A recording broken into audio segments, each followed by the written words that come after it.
Hello, everybody, and welcome back to my channel. If you're new here, welcome. I'm Amber Rose, also known as the Religious Hippie. You can basically follow me on any social media platform, or you can go straight to my website at thereligioushippie.com. On my website, you'll find economy rosaries, haters will be prayed for, prayer journals, hats, tumblers, anything you can really think of, and of course, stay up to date with limited edition drops by signing up for my newsletter. So, I usually do these live streams. They're kind of sporadic for those who don't know, because I'm also streaming on Instagram this time, which is something that I just started doing today. So we're going to kind of see how all this works and how it goes. But today is a help segment because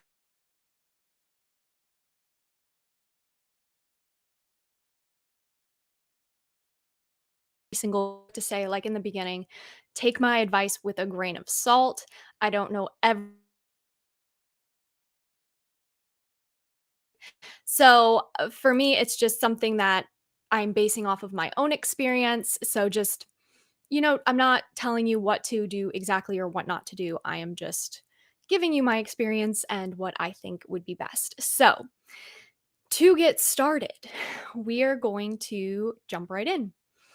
Hi, I came across your channel recently and absolutely love your videos. Thank you. I am writing because I would like to know if you have any advice for someone with a fear of sharing their faith. I am a 15-year-old girl who has fallen deeply in love with Christ over the last few months. My parents my parents are believers, but we never do much about our faith besides Mass on Sundays. And even then, half the time we just watch the live streams. I really want to go to reconciliation and regular adoration, but I can never muster up the courage to ask them to take me. Another time, I set up a mini prayer corner, nothing fancy, in my room, but I put everything away the moment I knew my dad would see it because we were looking for something. I really do love the Lord, but I have this strong fear when it comes to sharing anything having to do with my faith. I brought this to prayer, but I can't seem to find courage. Do you have any suggestions? So, honestly, this is kind of a common thing that I've seen amongst younger Catholics, especially because it's not that prominent in the world. It's kind of weird to believe in Jesus and to be Catholic. It's very interesting to see how it really affects, our the younger generation when God isn't as out there in the world as he used to be, like when I was growing up. And even then, during that time, even then, he wasn't really that. He was starting to be brought out of schools and stuff, unless you went to a specific Catholic school. So when it comes down to it, I mean, it's really hard because I think fear isn't from God, right? Fear is from the devil, and the devil doesn't want you to be spreading your faith or sharing your faith or asking your parents to do these things, because if he can keep you away from those things, then he can keep you basically away from God, so to speak, or to deepen your relationship with him, which is exactly what Satan wants. And so when it comes to solving issues like this, I really do believe you just have to like hit these things head on. I know it's hard, but small steps here. I would suggest leaving up your prayer corner, even if your dad is going to see it. Like, you have to push through it. And for lack of a better term, you kind of have to just suck it up. And that's something that Catholics just have to do. We have to just suck a lot of things up. And it's really good to get in the practice of this now when you're younger, so that when you're older and people are asking you about your faith, or you're in situations where you might be ridiculed or something like that, you can stand up for yourself and your faith. It's basically like building a religious backbone, so to speak. And it can be really difficult, especially when it's kind of awkward and weird. And I've had that. So I understand where you're coming from. But like I said, start small. Leave your prayer corner up, even if your parents are going to see it. If you want to go to reconciliation or mass on a daily basis or something like that, ask them to take you. I don't think there's any harm in asking, especially since your parents are Catholic, despite the fact they're probably a little lukewarm. Um, but I mean, it's kind of a blessing they're even Catholic and they go to church on Sundays or watch the live streams, because there's a lot of kids, teenagers, well, yeah, both, and even young adults whose parents are extremely hostile towards the Catholic faith. And they can't even bring it up to their parents. They have to wait till they turn 18 in order to even like publicly practice their faith because they're afraid of being kicked out of their homes and things like that. I don't feel like that's your situation. I don't think your parents would disown you or kick you out for asking to be taken to confession. And think of it this way too, think of it as you are evangelizing to them. If they see their kid going to mass and reconciliation, you might inspire something in them. And you could keep them from going even further down the lukewarm path. And you might bring them back to be fervent Catholics. We never know how our actions are going to impact those around us. And so it's really important, if you have this on your heart, to go to adoration, to go to confession, etc., to do those things, because you never know how it might affect your parents later on down the road. Or they might think, oh, well, she's so interested in this. Maybe we should shape up so that we can, um, go to mass with her more often and things. You never know how it's going to work. And children's prayers for their parents are so powerful. So you never know how that's going to affect their situation either.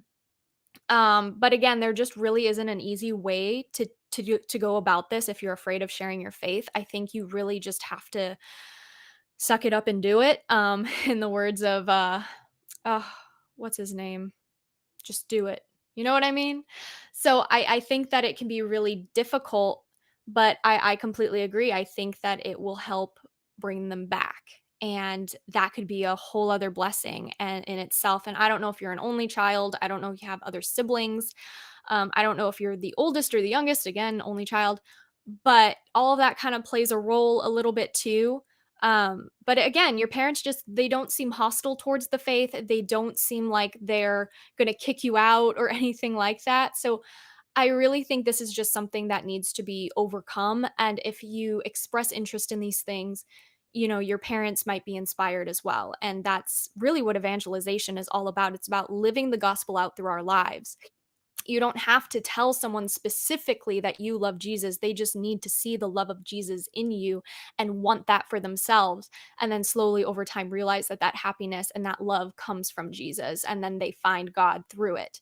But a lot of the times when I'm evangelizing to people who are lukewarm or who are anti-Catholic or something, I don't even mention God a lot of the times, because I'll do it if I feel like it's necessary, but for a lot of the times I don't even mention it. I just show them through my actions, through my words, through how I live my life, that this is the life that they should live and that they should want. And a lot of the times they come around because they want that. They want that happiness, that joy, and it's a deeper joy. It's not a joy that, comes from the world. It's not a joy that only lasts for a small amount of time. It's a joy that's deep, and even when you're suffering, you feel joy in it and you actually start enjoying the suffering that God sends to you. And that's something that takes practice and time. But, if you're dedicated, you love God, and I know you do, this is something that, you can overcome by just facing it head on. And outside of that, there's really nothing that can really ease this unless, you get your driver's license and you can start driving yourself. But that's I think that's about a year or two away for you since you're 15.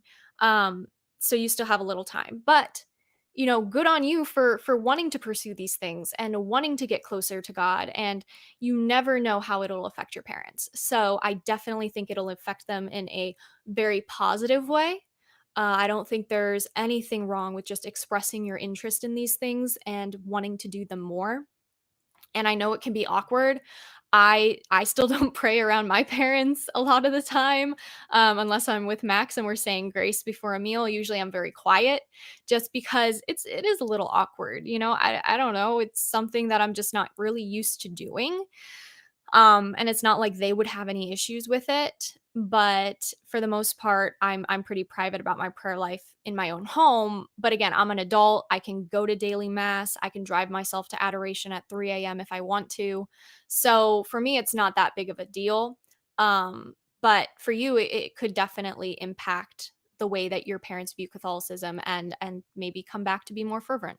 And that would be ideal. So hopefully that helps. Keep me updated, and hopefully it goes well. No, my parents are not Muslim. They're not. Um, At least mine aren't. I don't know about you guys. Anyways, moving on. Okay, our second help segment today is a little bit more of a hot button topic. So, here we go. Hi, I am a 22-year-old man, and I am trying to emphasize on trying, it's harder out here for us men, to court up my friend who is 20. She's Catholic, but she keeps dressing immodestly and, worse even, taking immodest photos. I see the love of for Jesus in her heart, and I don't believe she's purposefully trying to be immodest. My question is, how can I lovingly try to redirect her into a more modest and pure lifestyle? Is that even appropriate for me to do as a man? Okay, hang on. So, because of everything that happened, I already wrote this guy back a response a while ago, but to be honest, my opinion has kind of changed since I've written him that email. And so, this was a really long time ago, so I apologize. You know who you are. So, this is going to upset some people, but I want you guys to keep an open mind and to be respectful, of course, if you disagree. I think it's so important when you're courting somebody to lay your standards out there right away.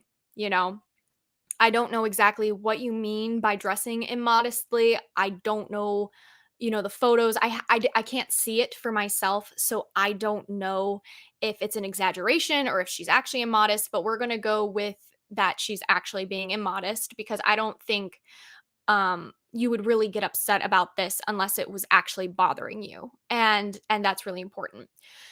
So, I don't really have anything to base it off of, so I'm just going to go off the fact that okay, she's dressing immodestly.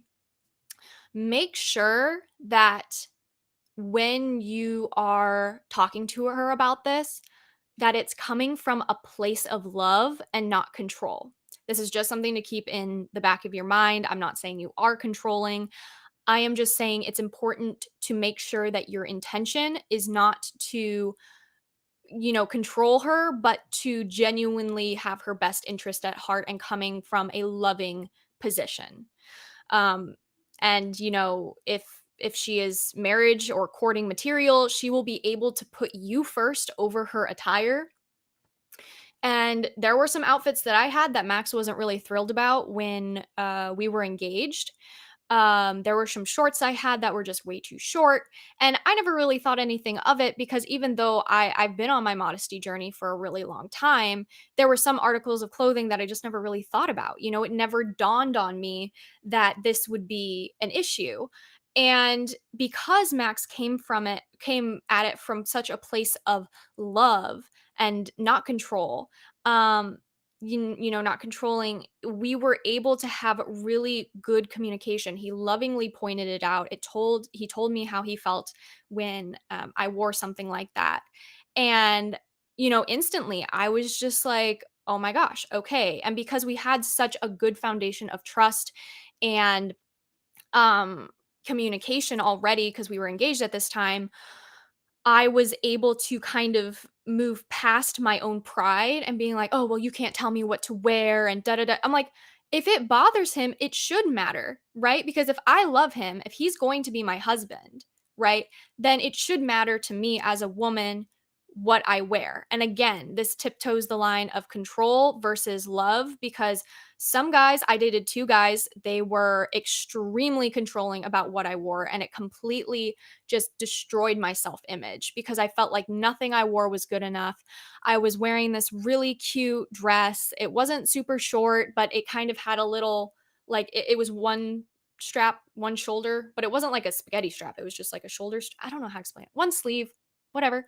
And he was like, "Oh, you're actually going to wear that out?" And I was like, "Well, yeah." He's just like, "I don't really like it. Isn't it a little bit?"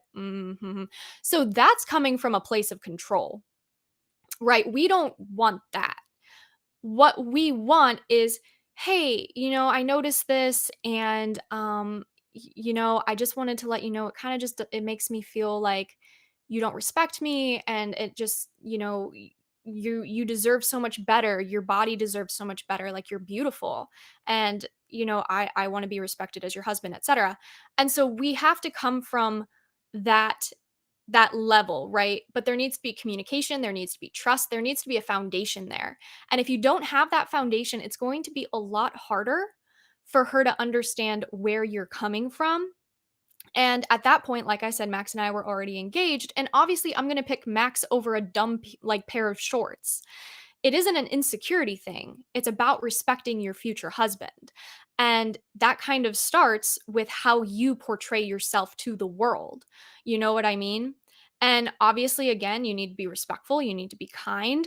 But if she doesn't reciprocate and gets super defensive and is fighting you on it, that's not really a great sign, or it might mean that you guys don't have the trust that needs to be there in order to have this type of conversation. She might be really insecure because when I was going through this, I was extremely insecure. I had body dysmorphia. I had an eating disorder, somewhat still trying to get over that. And it's just it was awful. But then when Max and I started dating and he started respecting me, but in the way that a man should respect a woman, not controlling me, allowing me to have certain freedoms and not being super nitpicky about every single thing. However, I have a respect for him and I know, okay, this is not appropriate. This is appropriate. And obviously, when you get married, things in the house are going to be more appropriate that are immodest than outside the house. So, like, maybe you'll wear short shorts and a tank top inside the house for just your husband. Outside the house, you might throw on a pair of jeans or longer shorts and a t shirt to go to Walmart or something like that. But having respect for your man should come first before anything else. If he is respectful, if he is kind, if he is loving, he should come first above anything else. And, I had some friends who were talking about this, and there was, she went to like a thrift store or something, and she was getting this, I think it was a shirt or some kind, but it cut really low.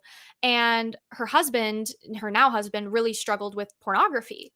And he said, I just really makes me uncomfortable that you're comfortable wearing something like that because with my past with pornography and I want to protect your purity. Like, it's a tag team kind of thing. You have to communicate that. And at first she got super defensive, like, you can't tell me what to wear, etc. Da, da, da, da, da. But then it's like, wait, why wouldn't I respect my husband? So women can get all upset all they want about a man taking his shirt off, or about a man, sweating it out at the gym without a shirt on and this and that. But if men have standards for how a woman should dress and what she should wear, it's this huge blow up, right? And again, it's not a control thing. If he's being controlling and he's trying to manipulate you, get out of that relationship. That is not it. But if he's being loving and caring and he's telling you this from a place of love, that is husband material. That is who you want. And that should be somebody you want to submit to. Because, you know, when Max approaches it with sincere love and stuff, I genuinely want to listen to him. I genuinely want to submit because he has my best interests at heart. But again, it's tricky. It takes discernment. And you really, ladies, you have to reflect inward on yourself. And, you know, I think a lot of the times women will say, like, oh, he's so controlling. He's making me, cover up at the beach or this or that. It's like most girls wear literal underwear to the beach. There are so many bathing suits out there that are cute and not string bikinis or whatever it may be. Like, I have worn two pieces because I hate just, I going to the bathroom like, you know what I mean? It's like a jumper. It's just you feel ugh. Okay? So I have two pieces. But are they modest? Yes. Do they cover most of everything? Yes, they do. But I can pull them down and pull them up to go to the bathroom and things like that, and I don't have to do the whole yeah. So, for me, we have communicated and we've talked about this because this is really important. And God bless the men who are brave enough to go to the woman who they love or who they want to court or who they want to date and tell them, hey, you deserve better, in a loving way. You deserve to treat your body better. You deserve to have people who respect you, and wearing certain things attract the wrong type of people. And God bless the men who are strong enough to say that, because a lot of the times they're beat down and said they're controlling and they're just, this and that. And it's like, no. I mean, there are some out there for real, so discern and be careful, but for the most part, a lot of these guys genuinely just want what's best for you, and having that reciprocation is so important. And so I definitely think that when it comes down to it, you have to be open to that as a woman, and you have to be uh humble. And I think that when you go through situations like this, it is kind of like uncomfortable, embarrassing, like you get humility pretty quick, but in the long run it is good for you, and I definitely think that that's something more couples need to talk about, because otherwise a lot of guys, or women too, form resentment towards their significant other because they're afraid to speak up, or they never do, and so they just literally keep it in the whole time, and then finally it just explodes, and then that's when it becomes super like controlling, or something like that. And so for us, right, we need to be willing to accept the critique, and men need to accept critiquing too, because sometimes men do things that women aren't okay with, especially when it comes to taking your shirt off at the gym. Some men wear like really, really short shorts or super tight pants, and some of their girlfriends just aren't okay with that. And it's like, okay, there needs to be a balance. Like, get pants that fit, stop taking your shirt off at the gym. And, you have to have this conversation. You have to have good communication skills, because if you don't have good communication skills, there's going to be resentment, there's going to be issues. And if you let it go for so long, it's just going to explode. So, how do you approach the situation? In a loving manner, of course. I would say, hey, I noticed that you post these things and you say these things online, and, you take these photos, and, you're already so beautiful, and I want what's best for you. And sometimes that's, a difficult thing to say. It's difficult because you don't always know. Also, I highly, highly suggest you have this conversation in person. Look her in the eye, make sure that she understands your tone of voice is there, and um, she's very calm, like not calm, but like she's understanding your tone of voice and where you're coming from. People, a lot of the times, they do it over text, and that's fine. That's fine too. But ideally, you would have this conversation in person, and you'd be able to kind of work something out. Um, but some people aren't open to that. Some women will get super duper defensive, and they'll fight you on it. And I don't think that's someone you should be dating. Personally, I don't think they're mature enough or ready for a relationship where they have to compromise on some of their things, because women this whole time have been told you can do no wrong, you're in the right always, feminism, blah blah blah. It's like, no, we need correction too. We need leadership. We need men to lead us, and to want what's best for us, and those types of things. And if we don't have that, we're left to our own devices. Well, we're just going to follow, the world standards for what we should be wearing, and doing and saying. And so a lot of people are asking about men's modesty. Well, for starters, I for starters, not taking your shirt off at the gym. I think swimming is a little bit different personally. um but at the gym, I don't think it's necessary. I mean, especially for women too, don't take your shirts off at the gym. Um, is my dog crying outside? No, I'm just crazy. But also I think for men, it's not necessarily clothing modesty, because yeah, men wear pants that are too tight, or they wear certain things, right? But I think for men, it's more of modesty of the mind, how they think, what they say. A lot of men curse so much. They have sailor mouths. It's disgusting, in my opinion. And then modesty of the mind, right? Not lusting after others, making sure that you only have eyes for the girl you're dating, and not lusting after her either. Like, that's hard too. So that I think is more for the men. For women, it's definitely important to keep those things in check as well. But because of how society has kind of changed, and the outfits that are out there, the wardrobes, and all these girls are just wearing it all out there for everyone to see. it's really hard for women to find a good man because they're not wearing attire that's attracting a good, mature man.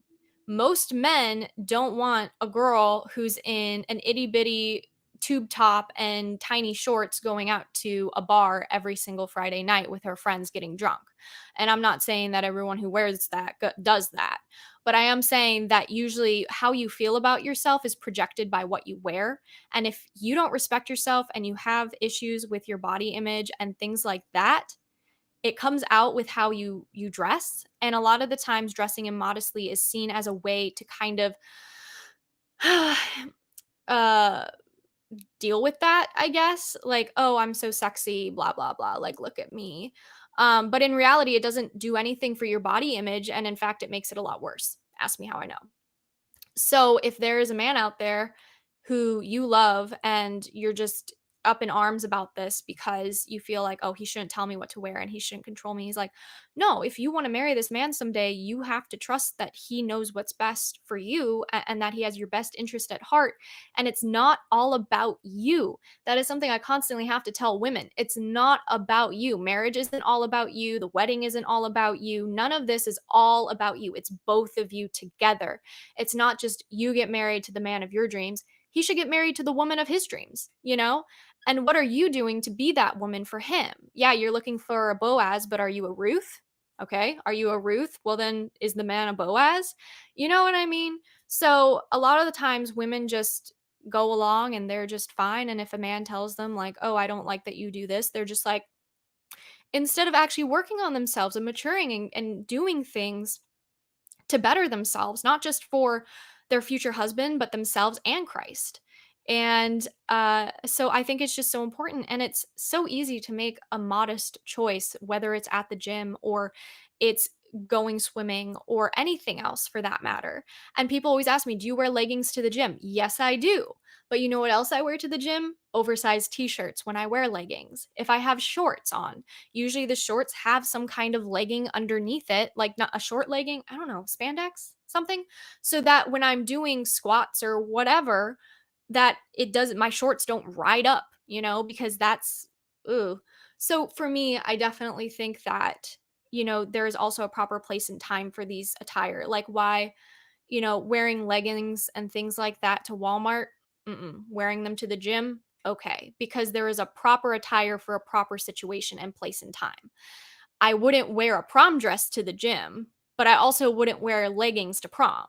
So I think in America, we've really lost the art of knowing how to dress for different occasions. And that's something they do very well in Europe, is that whenever they go out in public, they always dress well. They throw on a pair of jeans, a blouse, they do their hair, little minimal makeup, and they go out. Here in America, you can show up in your SpongeBob SquarePants, PJ pants at Walmart in a tank top that's stained with like coffee and nobody bats an eye. But I think that's so sad because in reality, the way that we dress does signify how we feel about ourselves. And so I think that's something that the culture has really ruined in America, is that we don't respect ourselves and we don't care what other people think, and that's really difficult too. Sorry, going off on a tangent at this point, but the point is just that I think um when it comes down to it, you have to be open about your standards right away when courting. You have to let them know this is what I expect, and not in like a domineering way, like you have to do this, but these are just the things that, I have, I would like my future wife to be modest, and I would like, to have those things. And that's not wrong. That is not wrong for men or women. Women, you can say that too. Like, oh, I want my husband to be modest. Like that's not bad. So definitely think that that's important. Okay, our last one. Hang on, water break. Delicious. Mm. I wish it was coffee, but had too much coffee. And you guys know what happens when I have too much coffee. I start shaking a lot, and I'm already kind of there. So these two fingers start, and then the rest of my hand starts. So not great. Okay. last one, and then we'll get on to a little bit of a Q&A here. I'm going to go between Instagram and YouTube and Facebook, of course. So, but we're going to first start with this last one because this one's really quick. It's not a huge deal. Hello, Amber. I'm a cradle Catholic. My mother is a convert. She never gave me the advice to offer it up. I'm puzzled by this phrase. What does it mean? And how exactly do you offer it up? Thank you so much. Yeah. So really easy here. Offering it up just means that if you stub your toe or you're going through some kind of suffering, you just say, like, Lord, I offer this to you for the conversion of blank or for my sins or, for the souls in purgatory. So basically, just saying, hey, God, I offer this to you because this really sucks and I can't handle this right now. It could be small little things like, again, stubbing your toe, or it could be really, really big things like you're going through finals or a 31-page paper or something. So, um, for reference, Max just submitted his 31-page thesis last week. So, everyone say good job, Max. Anyway, Um, but I definitely think, it's so easy to just offer things up. People think that there's a specific prayer or something they need to pray or do something like that. But no, you just say, Lord, I offer this to you for the conversion of blah, or do you just say blob for the conversion of blob? Um, or you just say, like, Lord, I offer this to you. And you don't even have to say anything after that. But you can use specific sufferings or situations you're going through, even happy situations. Um, I can give you 3 examples of ways that you could do this. So, let's say there's somebody who really, really annoys you, like beyond insane, and you see them every day because you go to school with them, or maybe it's a family member, or I don't know, whatever the situation might be. And you're in an argument with them or they're just bugging you. You can just say, Lord, I offer up this aggravating situation for this person's needs or whatever they need. You can do uh you can obviously, if you hurt yourself in some way, you can be like, oh, I offer this up, because I've done that where I've stubbed my toes, I've hit my shoulders on door frames, I've done it all, and so you can offer that up. Or if it's a happy situation, let's say you're just overjoyed or something, it's just like, oh, I offer this up, for the conversion of sinners or something. Like, it can be happy things too, it doesn't have to just be negative things. But and you can do it quietly. You don't have to say it out loud. Some people ask me about that too. It's like, God can hear you if you're just in your head. It's not a big deal. Um, but yeah, so that's that. So now we will move on to questions. I'll go to YouTube first, and then we'll head over to Instagram for a little bit. I only have a few minutes. So his thesis was for his master's.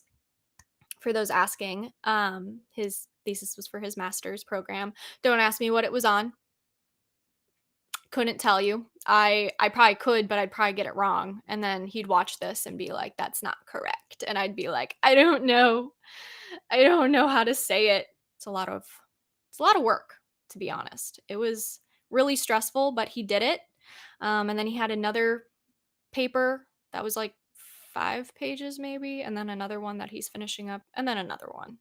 So he basically finishes on Friday from his master's program. It was a 1-year program, and it was really intense, especially with everything going on with my dad, on top of us getting married, on top of just everything that happened this year. And so it's been a lot, but we're stronger for it. And honestly, it's just such a great prep for marriage because we know that we made it through everything, and that's really how you know that it's that you work together and it's going to be a fruitful marriage.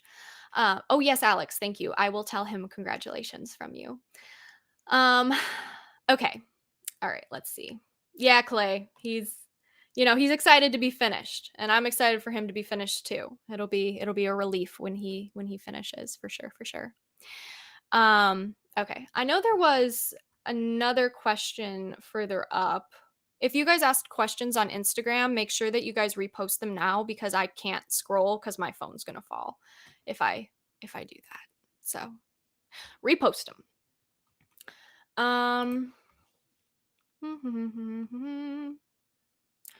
I'm struggling to find people who are true believers. Is it bad to hope they might get more religious with time? I don't think it's bad to hope for that. I would definitely pray for friends because God has sent me so many amazing friends because I've asked for good Catholic friends and he delivered. He really delivered. So I would say, I don't know where you are. I don't know if you're in the United States or in a different country. Um, but pray for Catholic friends and of course pray for the people around you. Pray for their conversion. I don't think there's anything wrong with that.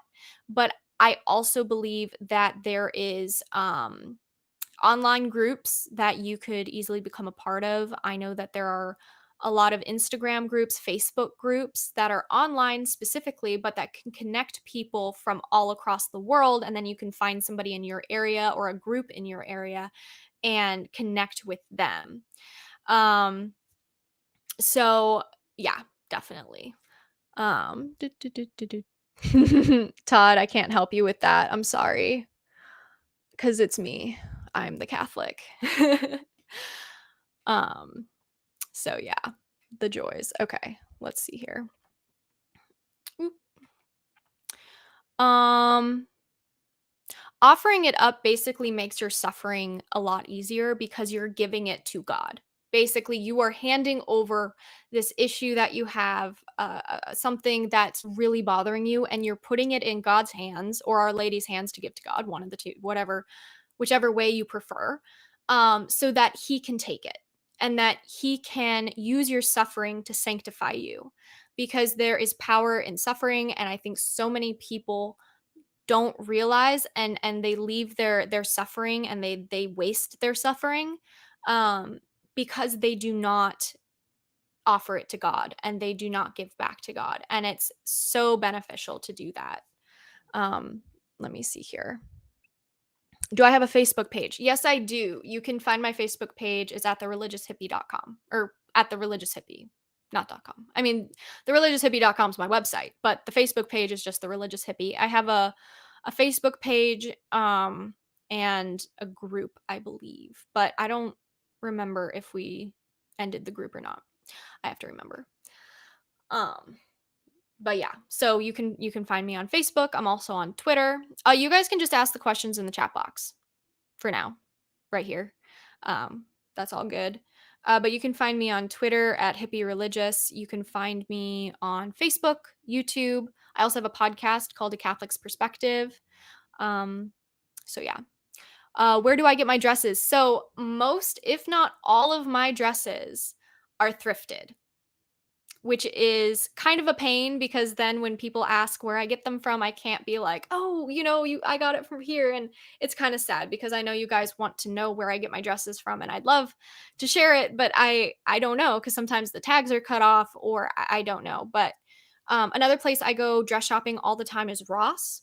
Um, we have a lot of Rosses in our area, and if you go to a more expensive side of town, the Rosses are usually a lot better.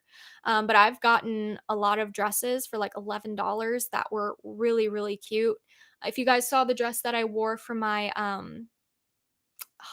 bridal shower, that dress was from Ross. It's a silk dress it's hanging up over there, but I don't want to go get it. It's on my I think it's on my Instagram. I think I posted a photo of it. But yeah, it's really great. So I definitely think that, Ross and thrifting are my two favorite places. Um, I know you veil. What is your view on wearing some sort of head covering the rest of the day, if that makes sense? Yeah, I feel like if you're feeling called to do that, I did that during my Marian consecration where I wanted to wear a head covering like a bandana, mainly bandanas, for a certain amount of time while I was doing my Marian consecration. I think it was like 33 days. Unfortunately, I couldn't complete that because I started getting scalp irritation, I think from the detergent I was using, and at the time I didn't realize that. Personally, it's not for me, but if you are feeling called to do that, 100% go ahead, do that.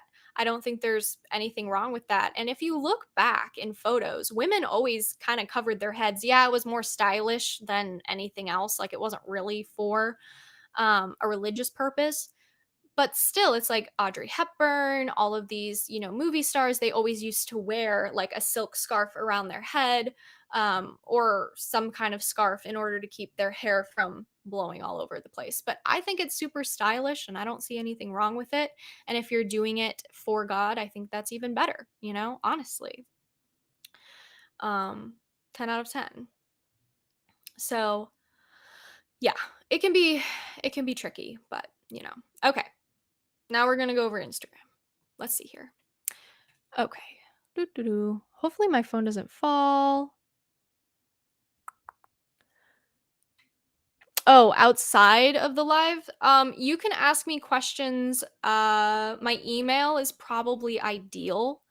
It's thereligioushippie@gmail.com. That's probably ideal. Yes, natural family planning is for extreme circumstances, and that could be financial circumstances, medical circumstances. Sometimes the woman cannot have another baby right after having a baby. So sometimes they'll do NFP for that. Sometimes it's because of poverty, but it should never be used if you have like good income, if you are if you have like stability. It shouldn't be used if you just don't want to have a kid, right? It shouldn't be used if um you don't feel like you want one right now, you don't want a kid, blah blah blah. It should be used for medical emergencies. The mom or dad, it would actually like risk their life or she would go insane. Father Ripperger talked about that once. He had a woman who had to do NFP because she had like 3 kids in the span of like 3 years and she was just mentally going insane with all of it. So she did NFP. Obviously if you don't have the money to be taking care of a child, NFP would be good. But then as soon as you do become financially stable, you shouldn't be using NFP. So there's a lot of things, but yes, it should only be used in grave circumstances where it would be dangerous to the child, it would be dangerous to the mother. And a lot of people will kind of argue back and forth on those situations and what actually constitutes as grave reason or something. You have to discern that, and I highly suggest you talk to a priest about it. I wouldn't take strangers on the internet's, opinion to heart. I would definitely be like, okay, well, we want to discern NFP because of blank, and then go talk to a priest about it. Again, like even I'm a stranger on the internet. Like, don't even take my word for it. Do your own research. Go to a priest. Talk to somebody, because a lot of the time people will take even my word verbatim and be just like, "Oh, this is exactly what we have to do. This is Catholic teaching." And it's like, yeah, I'm never going to tell you guys something that's against Catholic teaching or that's contrary to it, but I don't know your specific situations. I don't know the details that go into it. I don't know any of that stuff. So, you need a priest or someone who can specialize in that area of what you're struggling with. I can only give you like blanket terms. I can only give you a brief understanding. I'm not a counselor, I'm not a spiritual director. I'm none of those things. So I can still give you um you know, advice, but at the end of the day, it is best to talk to a priest about that. So, I that's just my opinion, but hopefully that works out. And with all that being said, guys, so sorry. I'm gonna have to jump off. I have to babysit. But I hope you guys have a great rest of your day. Thank you so much for joining me on this live stream and for Instagram. I haven't seen you guys in like forever. But yeah, we will stay in touch and I will talk to you guys in the next live stream. So bye guys.